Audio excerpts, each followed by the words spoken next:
জুলাই গণ অভ্যুত্থান দিবসের দ্বিতীয় বর্ষপূর্তি উপলক্ষে চট্টগ্রামের আনোয়ারায় 11 দলীয় ঐক্যের উদ্যোগে গণমিছিল ও সংক্ষিপ্ত সমাবেশ অনুষ্ঠিত হয়েছে।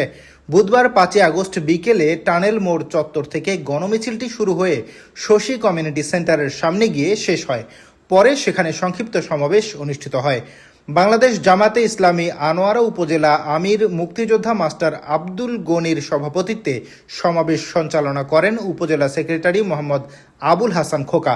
সমাবেশে অতিথি হিসেবে উপস্থিত ছিলেন জামাতে ইসলামী চট্টগ্রাম দক্ষিণ জেলার নায়েবে আমির ডক্টর হেলাল উদ্দিন নোমান, এনসিপির জাতীয় নির্বাহী সদস্য জুবাইরুল আলম মানিক, দক্ষিণ জেলা জামায়াতের সাংগঠনিক সেক্রেটারি অধ্যাপক মাহমুদুল হাসান চৌধুরী এবং খেলাফত মজলিস আনোয়ারা উপজেলা সভাপতি মাওলানা আবরার।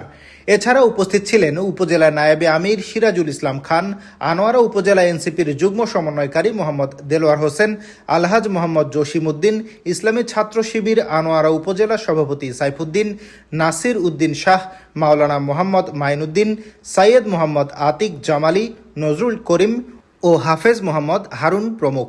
সমাবেশে 11 দলীয় ঐক্যের নেতারা বলেন, জুলাই গণ অভ্যুত্থান সহজে অর্জিত হয়নি।